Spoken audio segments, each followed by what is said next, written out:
Shri Radhe Radhe. Astro vastu Shubham की ओर से मैं विपिन वर्मा आप सभी का हार्दिक स्वागत करता हूं। आज कई दिनों से कुछ मैसेज आ रहे थे जिसमें लोग चाह रहे हैं कि डायरेक्ट उनको समाधान बता दिया जाए। तो वास्तु दोष से छुटकारा पाने के लिए उसका निवारण करने हेतु कुछ उपाय हैं जिनको मैं अगले कई वीडियो में साझा करूंगा। तो ईशान कोण में मंदिर होना चाहिए, ईशान कोण में टॉयलेट नहीं होना चाहिए, ईशान कोण में किस प्रकार से क्या व्यवस्था की जाए, ऐसी जहाँ पर हम कोई तोड़फोड़ नहीं कर सकते वहाँ पर हम क्या उपाय करें। संगमरमर का वैसे लोग मंदिर रख देते हैं बहुत भारी सा, वो तो बिल्कुल नहीं रखना चाहिए। क्यों इतने भारी चीज़ को आप यदि वास्तु पुरुष के मस्तिष्क के ऊपर रख देंगे तो वो आपको कष्ट ही देगा।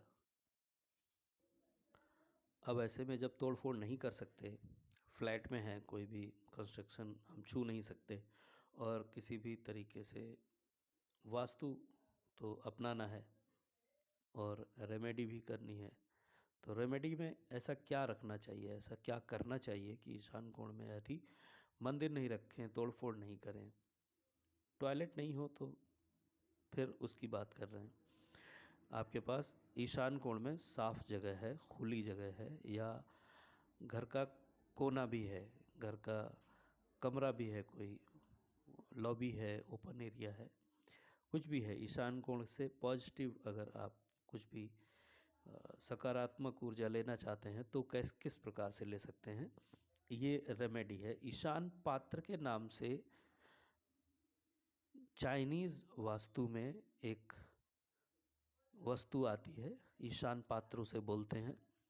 ईशान कोण में तांबे के बर्तन में पानी भरकर ईशान पात्र भी रख सकते हैं, पर हम पहले वैदिक की बात करेंगे क्योंकि हम धातुओं की ऊर्जाओं को लेके चलते हैं। तो ईशान कोण में तांबे के बर्तन में पानी भरकर उस पर पहले क्या करना है, ईशान कोण में तांबे के बर्तन में किसी भी पात्र को ले लें, इस तरीके का प्लेट हो या थाली हो, कटोरा टाइप बाउल हो थोड़ा बड़ा, वो भी चलेगा। तो ईशान कोण में तांबे के बर्तन में पानी भरकर उस पर चांदी की तस्तरी रखें, चांदी की प्लेट, उसी के साइज़ की, जो भी पात्र आप रख रहे हैं उसके साइज़ की आप चांदी की प्लेट रखें और उस तस्तरी पर 4-6 मोती रखते हैं, ओरिजिनल मोती। इससे प्रकाश किरणों का ध्रुवीकरण होकर शरीर को जैव रासायनिक ऊर्जा प्राप्त होगी। तो जब जैव रासायनिक ऊर्जा शरीर को मिलेगी तो मन प्रसन्न रहेगा, बॉडी अपने आप में अच्छा व्यवहार करेगी। और इसी में चीनी वास्तुशास्त्र के सिद्धांत के अनुसार यहाँ पर हम पारदर्शी जो क्रिस्टल आता है, गोल गोल क्रिस्टल होते हैं ना, लटकते हैं बहुत सारे, वो क्रिस्टल रखना भी वहाँ पर श्रेष्ठ होता है।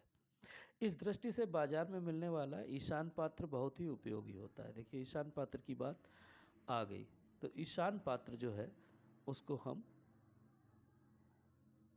पात्र मतलब वस्तु, और ईशान में रखनी है इसलिए ईशान दिशा के नाम का उसको सहयोग प्राप्त हुआ और ईशान पात्र बन गया।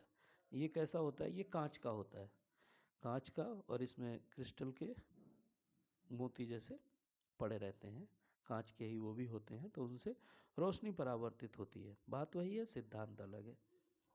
भारतीय तथा चीनी दोनों पद्धतियों का संगम इस ईशान पात्र में देखने को मिलता है।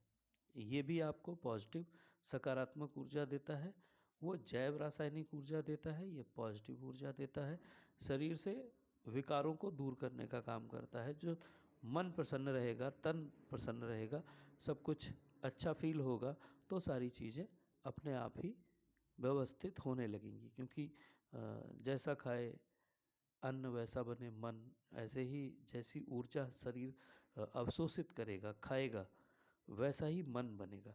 ईशान पात्र को बहुत ही कुशलतापूर्वक बनाया गया है।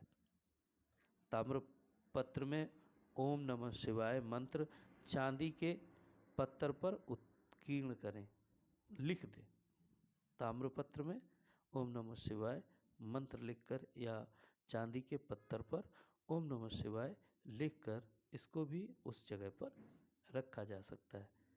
अब ताम्रपत्र मतलब फिर तांबा, देखिए आ गया ना यहाँ पे तांबा।